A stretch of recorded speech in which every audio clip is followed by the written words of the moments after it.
Então você, líder de célula, você não pode deixar nenhum membro da sua célula faltar no culto de ceia. Nenhum culto, na verdade, mas o culto de ceia é fundamental, porque traz unidade, traz aliança, reforça quem nós somos em Cristo Jesus. Amém, igreja? Glória a Deus. Feche seus olhos, vamos orar pela palavra. Senhor Jesus, eu te peço, Pai, vem com o teu Espírito Santo mover, com a tua graça, com o teu poder.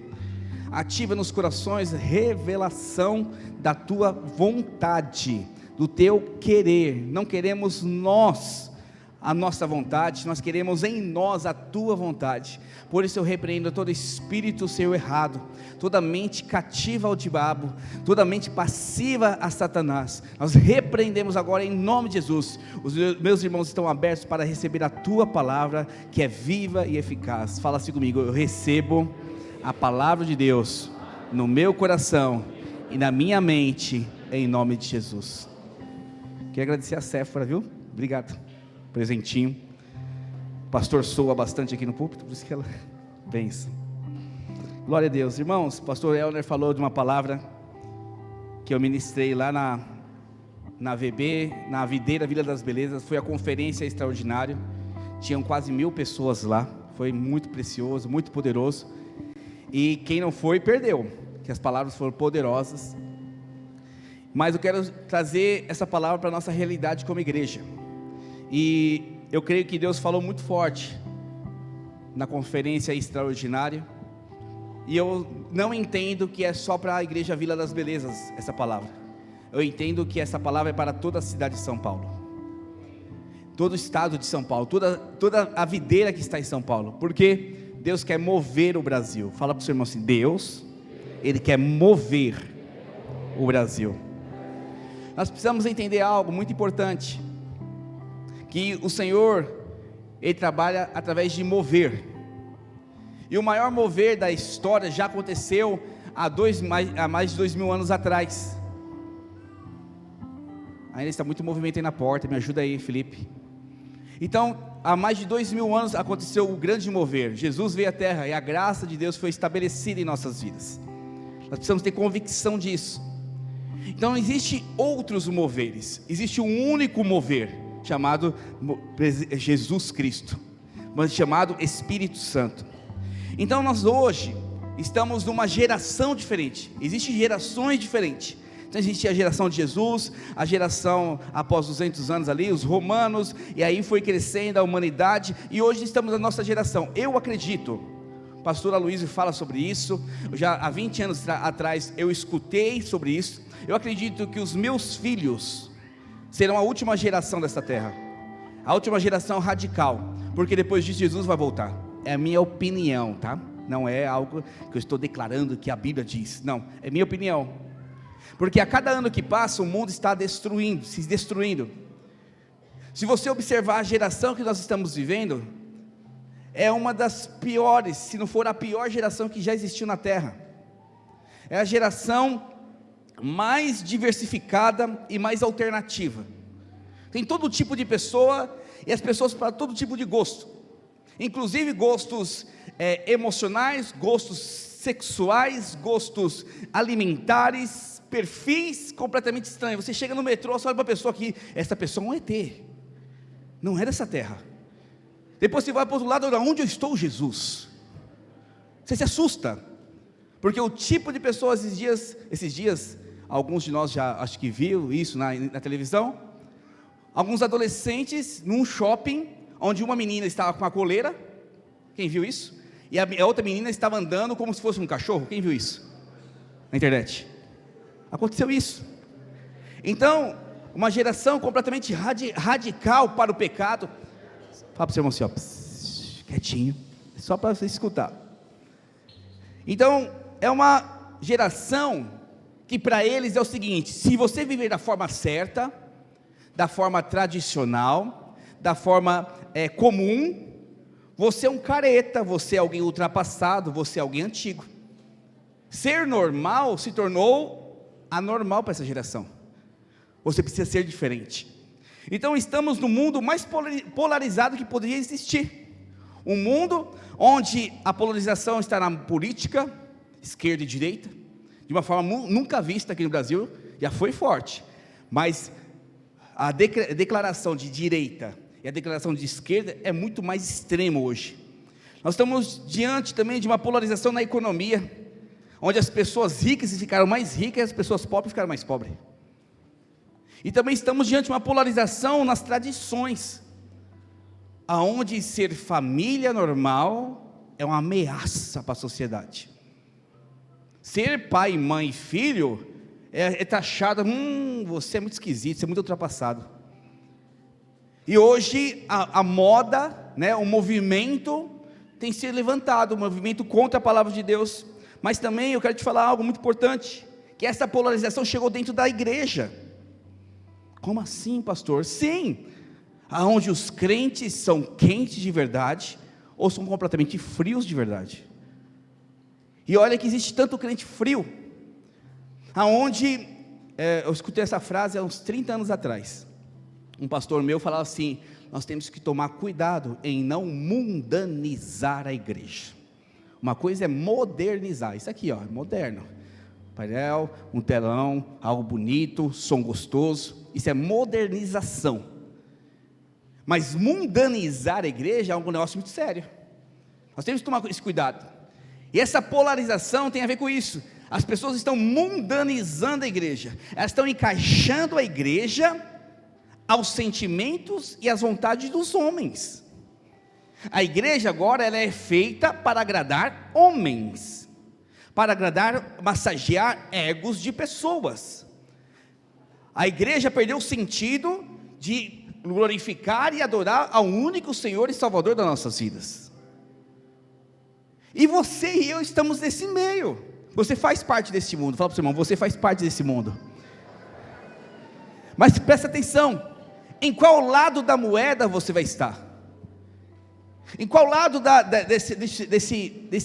desse mundo, de pessoas que você vai compartilhar a vida? Qual vai ser o seu lado da polarização? Porque de fato somos radicais livres, somos apaixonados por Jesus. Diga amém, igreja. Amém. Mas só que ao mesmo tempo que estamos vivendo isso neste mundo, nós estamos diante da maior colheita que já existiu na história. Você não tem ideia, nunca será salvo tantas pessoas como os próximos anos ou décadas de anos. Você vai ver um movimento tão poderoso de salvação, de conversão, de libertação, de restauração, como nunca houve na humanidade. Somos mais de 7 bilhões de pessoas no mundo. Eu estava falando com o meu sogro, com algumas pessoas que estavam na minha sala, que só a Zona Leste tem mais de 4 milhões e 600 mil pessoas. Para pensar, do Tatuapé até a cidade de Tiradentes, Itaim, são 4 milhões e meio de pessoas. E você observa que existe um espírito que tem reinado neste mundo chamado Zona Leste. O espírito da prostituição, o espírito da droga, o espírito do divórcio, o espírito de destruição familiar, o espírito da frieza espiritual, está reinando na nossa Zona Leste. Não na sua vida, na minha vida, porque você é vencedor, amém, igreja? Fala para o seu irmão, se você é vencedor, fala para o seu irmão, você é fora da curva. Mas existem muitas pessoas nesse padrão, sendo destruídas, e eu te pergunto, como viver o evangelho da graça diante dessa circunstância? Você tem a oportunidade e eu temos a oportunidade de vivermos a maior colheita da terra. Eu quero te falar como pastor dessa igreja, nós seremos mais de 3 mil vidas em nome de Jesus. Posso estar mais forte? Vou falar de novo. Nós seremos mais de 3 mil vidas em nome de Jesus. Levanta sua mão direita e fala assim comigo: Senhor Jesus, eu faço parte desta colheita. Por que eu estou te falando isso? Porque você está diante do maior mover que a videira Itaquera vai viver, e é só o início. Eu tenho convicção, irmãos, não estou falando para mexer com o seu coração não, eu tenho convicção, passaremos em pouco tempo, mais de 1000 pessoas nessa igreja, em pouco tempo, não é questão de 10 anos não, tá? Questão de 2, 3 anos no máximo, seremos mais de 1000 pessoas nessa igreja em nome de Jesus, você vai ver com seus olhos. porque Deus já falou conosco. Mas também temos que entender algo, para que essa colheita aconteça, quero repetir, para que esta colheita aconteça na sua família, no seu bairro, na sua vizinhança, no seu trabalho, aqui em Itaquera e região, é necessário morrer. Fala para o seu irmão, é necessário morrer. Eu queria abrir João capítulo 12, verso 24, projeta por favor. Eu queria que você lesse comigo esse versículo, porque o fruto só vai acontecer se houver morte, o crescimento só acontece se houver morte. Projetou? Em verdade vos digo, se o grão de trigo caindo na terra não morrer, fica ele só, mas se morrer, produz muito, fala para o seu irmão, produz muito fruto. Então qual que é a condição para produzir fruto? Morrer. E é morrer a árvore? Não, morrer o grão, o que está sendo plantado. Eu tenho convicção que hoje nós temos aqui em Itaquera diversos grãos que estão dispostos a morrer para ver esse bairro ser transformado em nome de Jesus. Queria que você levantasse a mão agora com seus olhos fechados, você que está disposto a morrer, e falasse comigo: Senhor Jesus, eu sou esse grão para gerar frutos para o Senhor.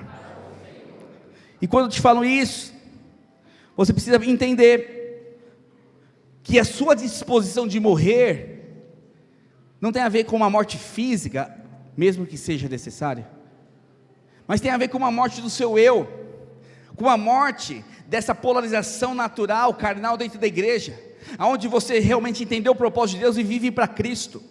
É uma morte para o seu eu, é uma morte para as suas vontades, é uma morte para o seu sonho natural. E em colocar essa morte diante do Senhor, com a ressurreição de Cristo, e implantar dentro de você o sonho, a vontade, o desejo do Senhor, porque a vontade dele é boa, perfeita e agradável. Então, para ressuscitar, para ressurgir, para nascer uma nova geração, para conquistar frutos, é necessário morrer. E nós estamos dispostos a viver essa intensidade, essa ressurreição de Cristo Jesus. Amém, igreja?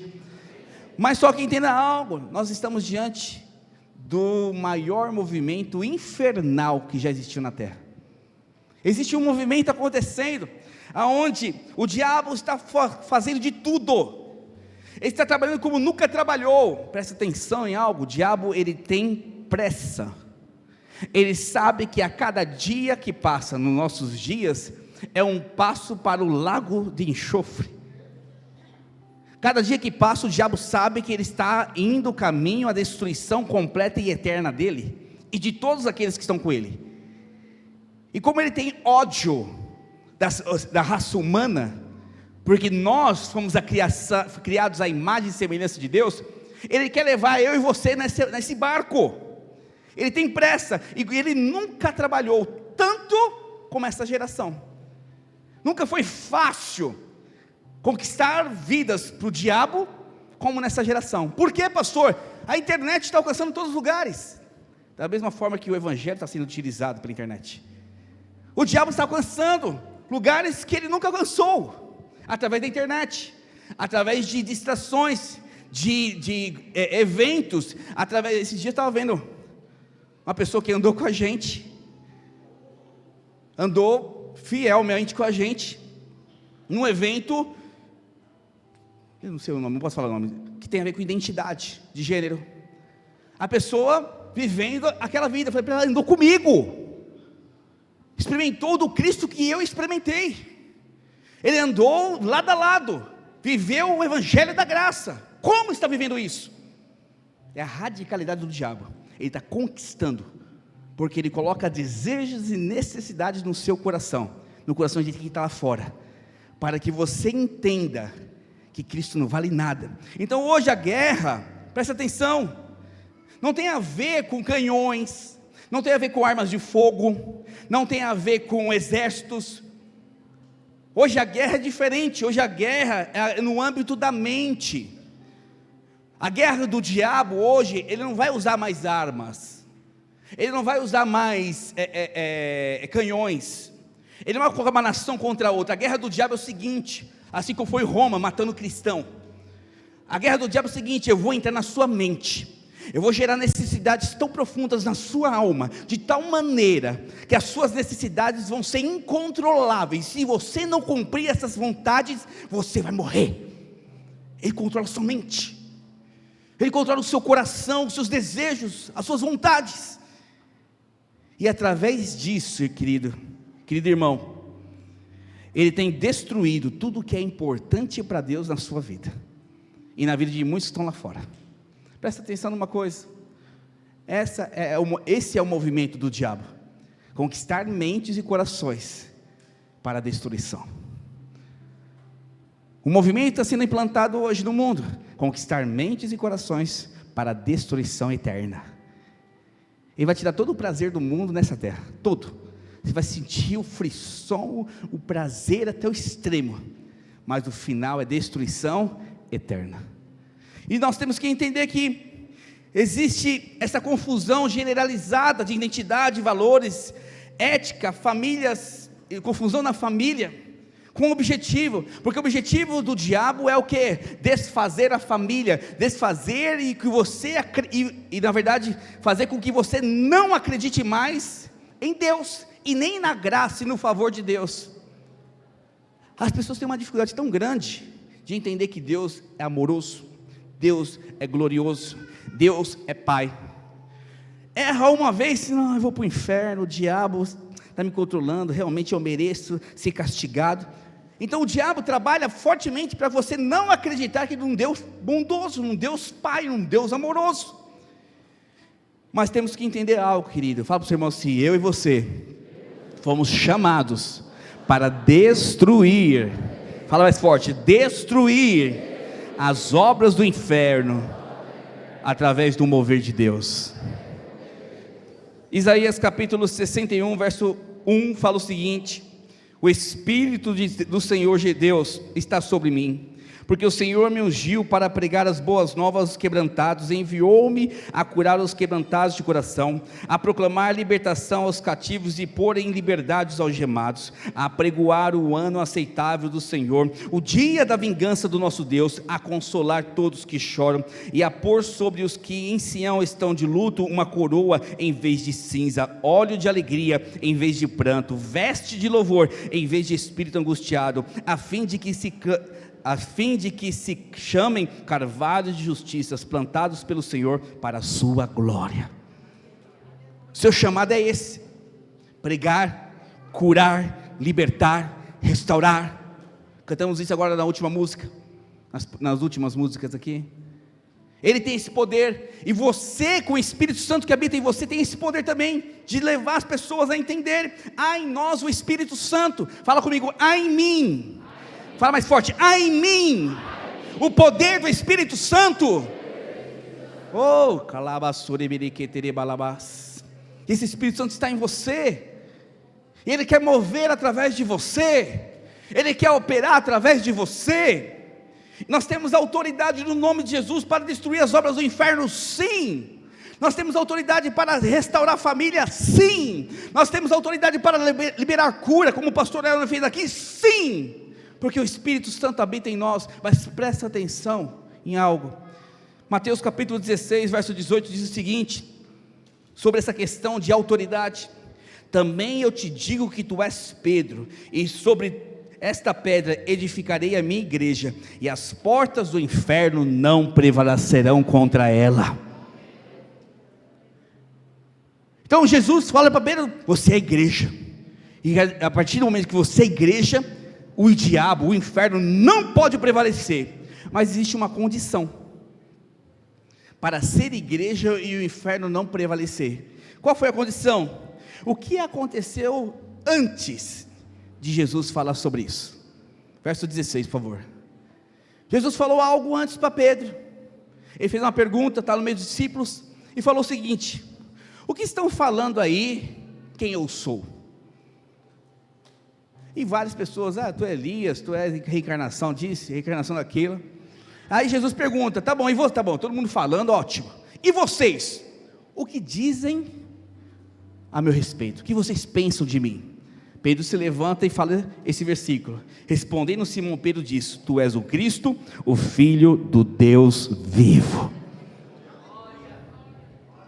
E presta atenção numa coisa: só a autoridade sobre o inferno quem tem revelação de quem é Cristo na sua vida. Não existe autoridade sem revelação de Cristo. E aqui eu tenho algo no meu espírito para te falar. Sabe por que algumas áreas da sua vida você não vence? Porque você não tem revelação de quem é Cristo na sua vida. Sabe por que o casamento não avança? Porque você não tem revelação de quem é Cristo na sua vida. Sabe por que você não consegue prosperar à maneira de Deus? Porque você não tem revelação de quem é Cristo na sua vida. O problema não está na igreja. O problema não está no Clodoaldo e Luanda, que é explorador. O problema está na nossa revelação de quem é Cristo. Porque a partir do momento que a revelação é clara no meu coração, eu tenho minha identidade formada em Jesus, as portas do inferno não prevalecem. Ou seja, quando eu tenho revelação de Cristo e do seu propósito, eu estou pronto para edificar o reino de Deus. E eu quero chamar essa palavra de guerreiros de Hebron. Eu mandei hoje no grupo da igreja o título da palavra. Só é edificado o reino de Deus com guerreiros de Hebron. Você vai entender daqui um pouquinho o que significa Hebron, o que é um guerreiro, o que ele faz. Os guerreiros de Hebron são as pessoas que são chamadas por Deus para mudar uma época, mudar uma geração, mudar pessoas. Os guerreiros de Hebron foram chamados para estabelecer o mover de Deus. Os guerreiros de Hebron foram chamados para trazer à tona a glória de Deus, para colocar o diabo e o inferno sobre os nossos pés. Esses são os guerreiros de Hebron. E Hebron, na Bíblia, é uma cidade que está localizada na Judéia. E lá no Antigo Testamento, antes da existência dela, na verdade com o nome Hebron, ela é chamada de Kiriat Abar, lá em Gênesis 23:1, não precisa projetar não. Então, essa é uma cidade muito histórica, desde a época do patriarca Abraão, muito tempo, que faz parte da igreja, que faz parte do mover de Deus. Hebron, hoje, ela é considerada a cidade, uma das cidades mais sagradas, tanto para os judeus e como para os muçulmanos, por causa do pai Abraão, que os dois consideram como pais da fé, das suas religiões, tanto o judeu como os muçulmanos. E sabe o que significa a palavra Hebron? A palavra Hebron significa confederação, no sentido de amizade, no sentido de unidade, e também significa aliança. Fala comigo assim: Hebron significa confederação. Aí eu fui lá no dicionário, nosso amigo Aurélio entendeu o que significa confederação. Eu achei muito interessante.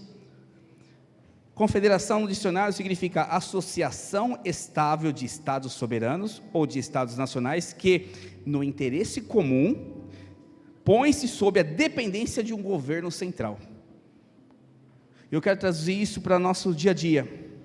É como fosse, a confederação significa um grupo de pessoas com um único interesse, governadas por uma única pessoa. Então, trazendo isso para a igreja, para a nossa vida, Hebron significa o quê? Significa uma confederação de irmãos, conectados com um único propósito, direcionado por um único Senhor. Uau! Isso para mim foi poderoso, para mim foi o melhor da palavra que Deus me deu. Se eu entendo que eu tenho um interesse comum junto com a igreja, e sou governado por um único Deus, eu me torno um guerreiro de Hebron, a ponto de estabelecer e mudar a minha época, mudar a minha geração, mudar a minha família. Ei, querido, amado irmão, irmã, filho amado, você tem a autoridade dos céus para trazer o maior mover da história na sua família, no seu trabalho, na sua região e aonde você pisar a planta dos seus pés. Mas para que isso aconteça, preciso morrer. Isso é muito sério. Então, quem passa por Hebron, ele muda a sua geração. Quem passa por Hebron, ele faz história. Quem passa por Hebrom, ele muda pensamentos, ele faz um marco na história, ele não é esquecido. E se nós se olharmos, na verdade, os homens que passaram por Hebrom, na Bíblia, são homens que mudaram a sua geração. Eu não sei se você conhece um tal de Abraão, você conhece? Esse foi um homem que passou por Hebrom várias vezes. Não sei se você conhece outro homem, não é muito conhecido, não, chamado Josué e Caleb. Ele também foi um dos homens que passou por Hebrom. E tem um cara que mal é conhecido, mal é tocado na Bíblia, chamado Davi. Esse também passou por Hebrom. Então, quando a gente olha para a vida de Abraão, Abraão morou durante muitos anos em Hebrom. Ele orou, está lá em Gênesis 13, não vou ler por causa do nosso tempo. Hebrom também foi um lugar que Abraão edificou vários altares para o Senhor. Também em Hebrom houve uma guerra por causa de Ló, que foi preso, onde Abraão enfrentou reis. Nessa guerra ele venceu. Foi lá em Hebrom essa guerra. Também Hebrom foi o lugar que Deus mudou o nome de Abrão para Abraão. Olha que interessante. Então Deus transformou Abraão. Também foi em Hebrom que Abraão recebeu a visita do próprio Senhor, uma das maiores teofanias. Teofania é quando Deus se veste de homem, de carne, literalmente, com 2 anjos, e anda com Abraão. Foi lá em Hebrom que Deus apareceu em carne e osso para Abraão, através daqueles 2 anjos. Em Hebrom também, o Senhor renovou as forças de Abraão, reafirmando a aliança com ele, a promessa, Isaque, porque estava demorando os filhos, a promessa acontecer, o filho acontecer. Foi em Hebrom também que Deus anunciou para o amigo Abraão que destruiria Sodoma e Gomorra. E por último, foi em Hebrom que o Senhor Deus levou na verdade Sara, a morrer, enterrada na caverna de Macpela. Não somente ela, mas próprio Abraão, Isaque, Rebeca, Jacó, chamado Israel, e toda a família de Abraão. Você percebeu a importância de Hebrom na vida da igreja, aqui nessa época? Mas também passou por Hebrom Josué e Caleb. Josué e Caleb passou por lá e conquistaram Canaã, porque Hebrom está dentro da cidade, da terra de Canaã. E Moisés prometeu para Caleb que daria uma terra em Canaã para Caleb. Moisés prometeu a Caleb. Josué entra em Canaã, destrói seus inimigos e conquista a cidade de Hebrom. E Caleb, pela direção do Espírito, toma posse, reivindica essa cidade, exatamente essa cidade, confederação, amizade, unidade e aliança para Josué, e Josué entrega na mão dele. Tanto que Hebrom se tornou a cidade refúgio dos israelitas. Todo israelita perdido ia para Hebrom, porque Hebrom significa amizade, unidade e aliança. Então você tem que entender esses princípios. Mas também algo interessantíssimo aconteceu em Hebrom com Davi. Davi foi ali que Davi foi reconhecido pela primeira vez rei de Israel, na parte sul.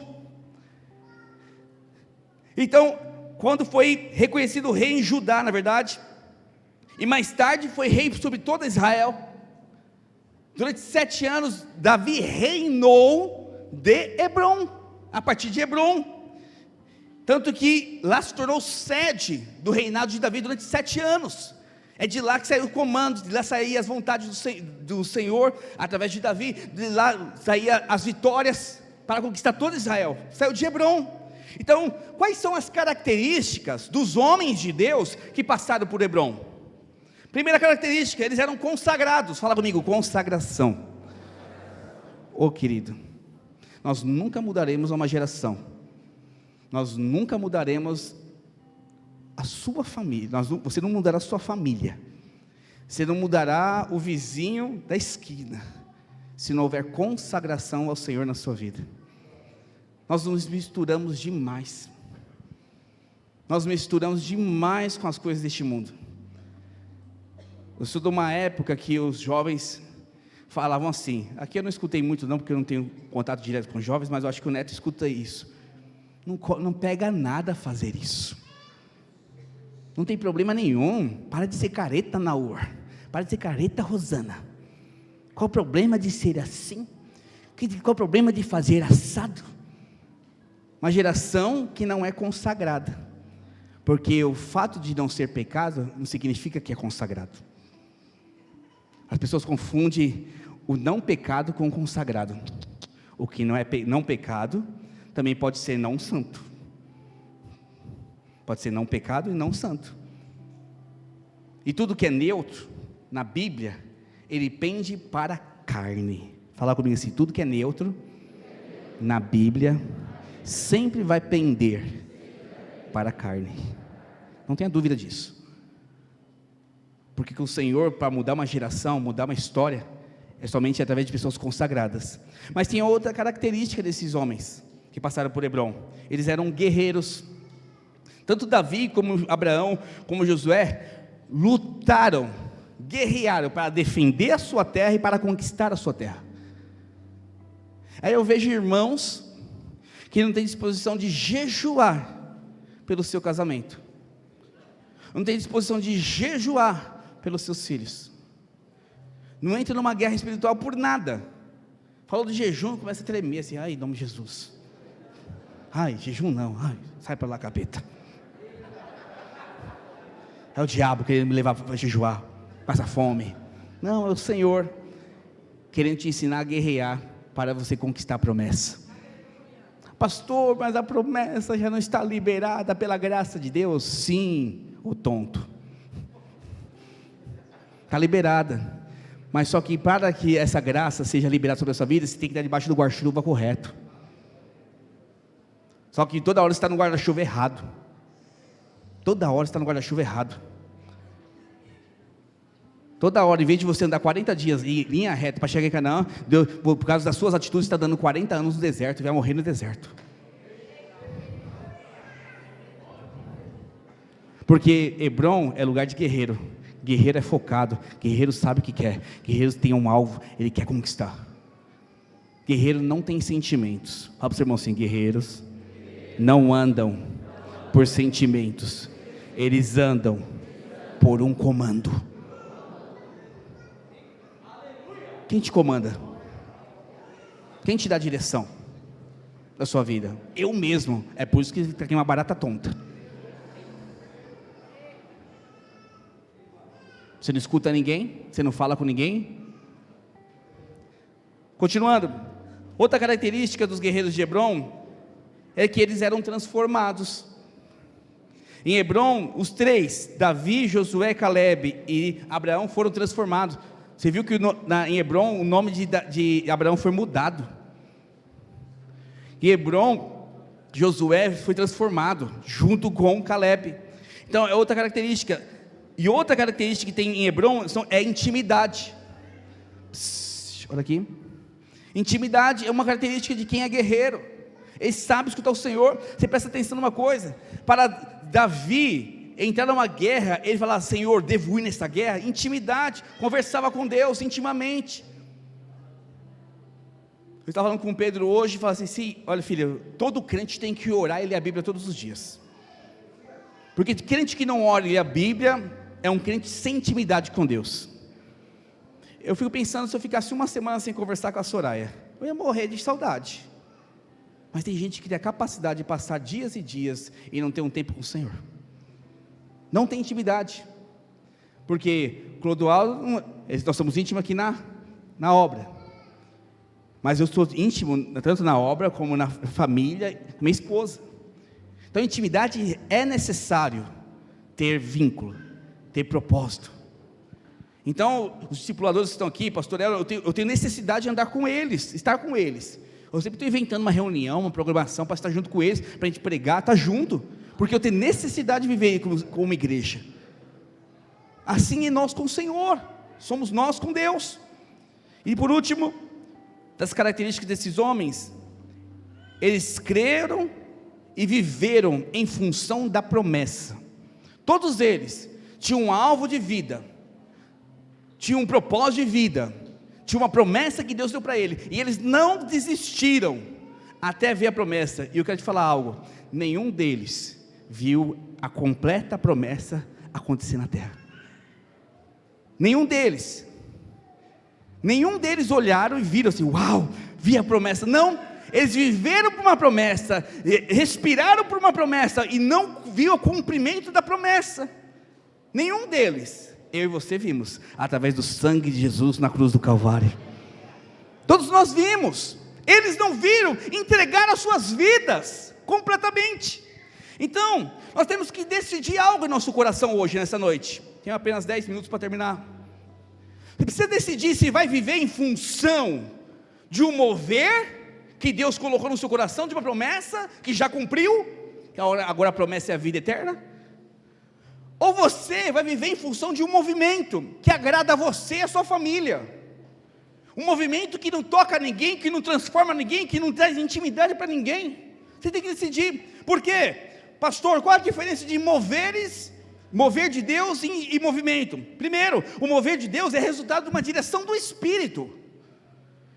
Movimentos é resultado de desejos humanos.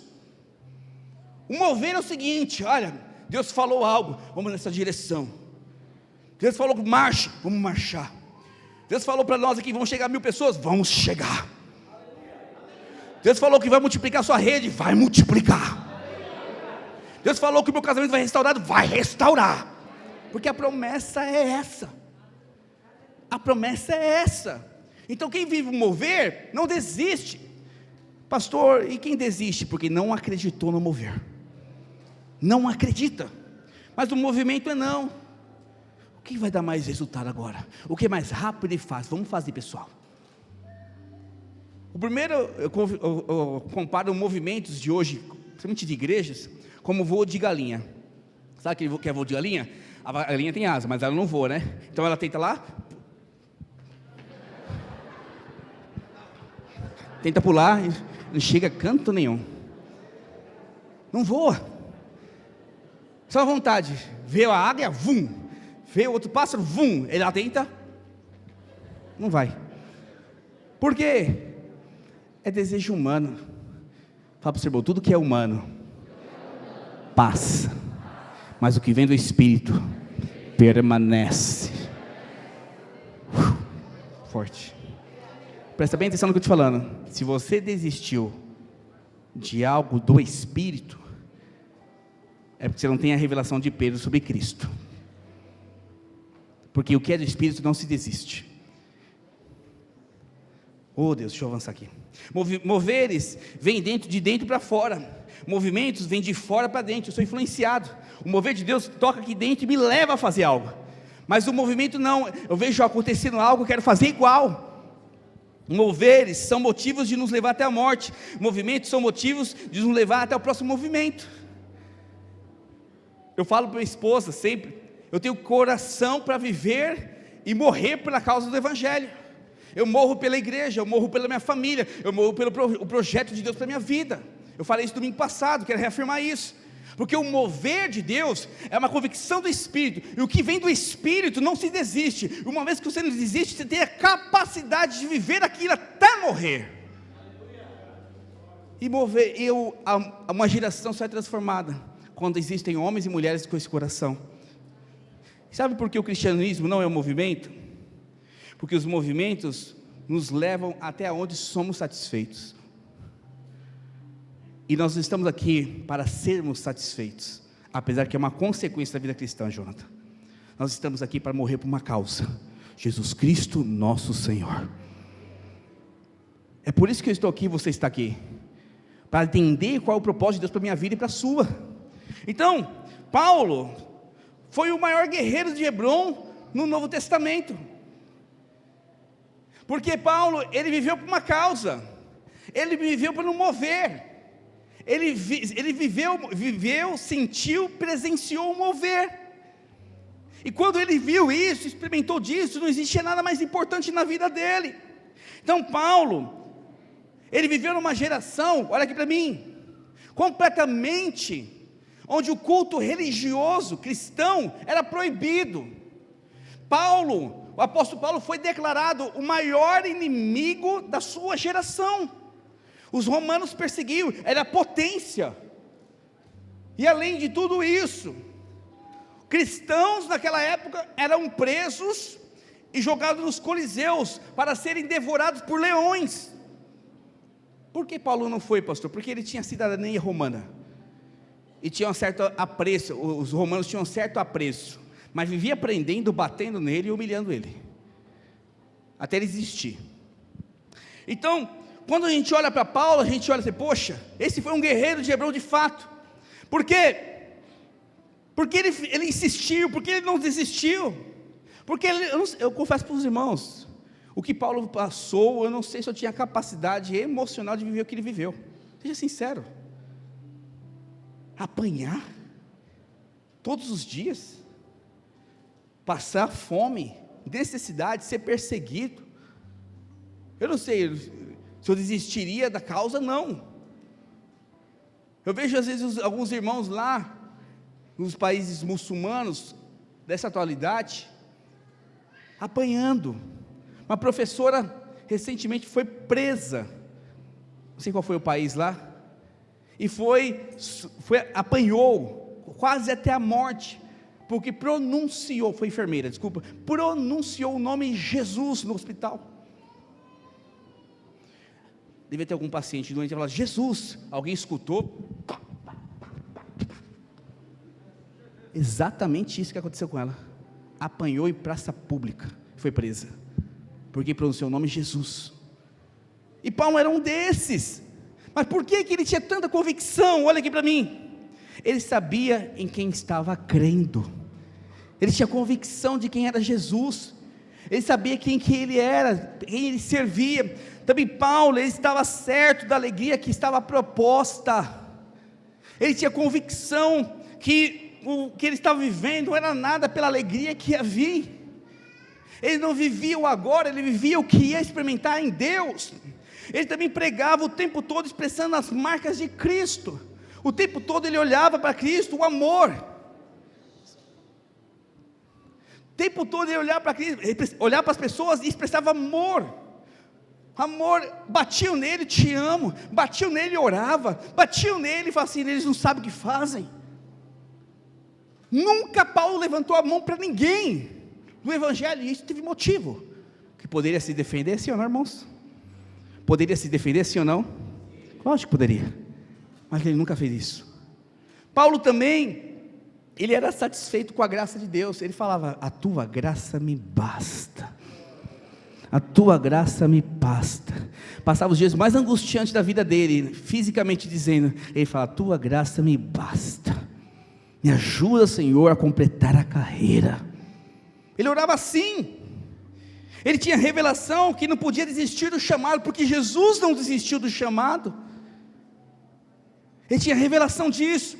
Ele também recebeu a graça de Deus de forma gratuita, ele dava de graça, ele não cobrava nada.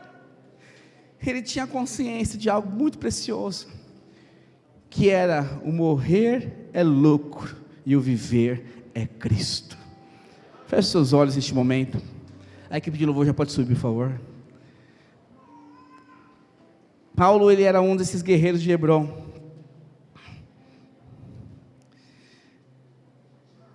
Ele era um dos guerreiros que tinha convicção que vivia por uma causa. E por conta disso, ele se tornou o apóstolo que ele foi. O principal apóstolo do Novo Testamento. Por conta dessa convicção, dessa paixão de morrer por uma causa, de morrer pela sua geração, de morrer por uma transformação de vida, de imprimir dentro dele a causa do Evangelho, uma geração foi transformada. Eu quero te falar algo, você está diante da geração mais perversa que existe nessa terra, comparando com Sodoma e Gomorra, e com a época de Noé. Eu estava esses dias, estava ontem, né, com meu filho num parque, eu vi uma criança, uns 3 anos, assim na manhã, Aí a mãe, olha o Pedrinho, não sei se é o Pedrinho o nome dele, tá? Olha o fulaninho me batendo. A avó, para menino de bater na sua mãe. Para menino de bater na sua mãe. E o menino corria pelo parque, e o pai correndo atrás, caindo no chão, fazendo escândalo. Eu olhava aquilo e falei, que geração é essa, Jesus? Geração de pais sem autoridade e de filhos completamente rebeldes. Hoje, nós olhamos uma geração hoje de adolescentes e de jovens completamente sem identidade, por causa de pais que não são guerreiros, como os pais que consagraram seus filhos hoje, aqui. Eu te pergunto, cadê os guerreiros de Hebron dessa geração? Fala para o seu irmão, somos nós. Fala para o outro, sou eu. Fala para o outro, é você. O homem só é capaz de morrer, querido. Pode dedilhar a música, por favor. O homem só é capaz de morrer por aquilo que ele não duvida. Ninguém vai morrer por algo que duvida. Eu morro pela minha família, eu morro pela minha esposa, eu morro pelos meus filhos, eu morro pela igreja, porque eu não duvido que isso aqui é viver Cristo, e que se morrer por isso para mim é lucro. Eu falei hoje, foi ontem, meu sonho é morrer num púlpito, bem velhinho, tá? Pá, pregando. Me escuta, Senhor, quero morrer assim. Sabe por quê? Porque até o último fôlego da minha vida eu quero viver por uma causa. Eu sou um guerreiro de Hebron.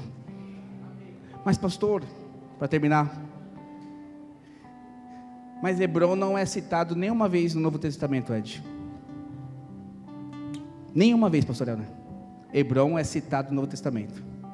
Ele foi citado Abraão, Caleb, Josué, até em Neemias.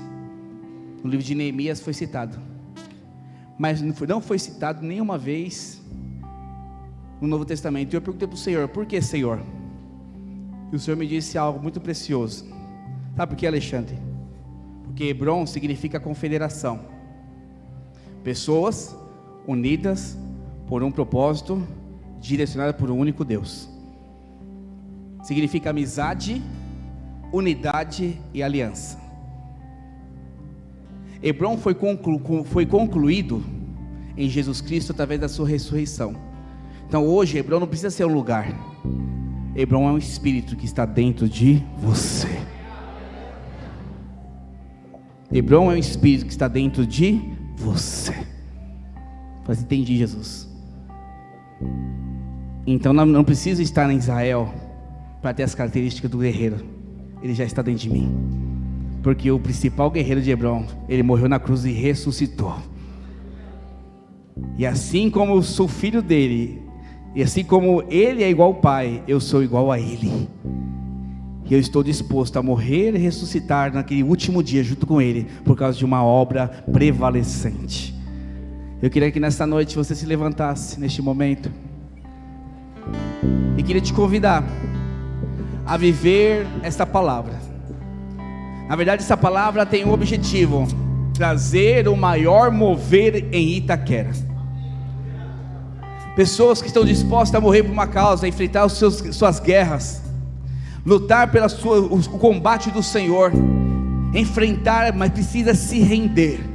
Assim como Pedro diz: tu és Cristo, Filho do Deus vivo. Teve revelação. Assim como Abraão enfrentou reis, levantou altares, se consagrou, guerreou.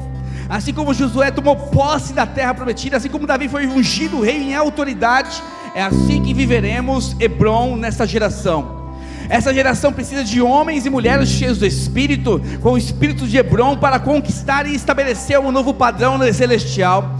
Essa geração precisa de homens e mulheres com o coração de estabelecer a vontade de Deus aqui. Homens e mulheres que têm disposição de enfrentar o errado e ir até as últimas consequências, para que o reino de Deus seja estabelecido, para que vidas sejam salvas. Fala para mim, fala comigo assim: eis-me aqui, Senhor Jesus. Coloca a mão no seu coração. Nós vamos cantar uma canção. Eu queria que você se rendesse hoje ao chamado. Chega de viver a sua vida para você mesmo. Chega de ser parte dessa geração corrupta, essa geração sem identidade. Você foi chamado para estabelecer o reino de Deus. Você foi chamado para estabelecer a vontade do Senhor. Você está nesse bairro, nessa família, para trazer vida e vida abundante. É para destruir as obras do inferno e estabelecer o reino de Deus.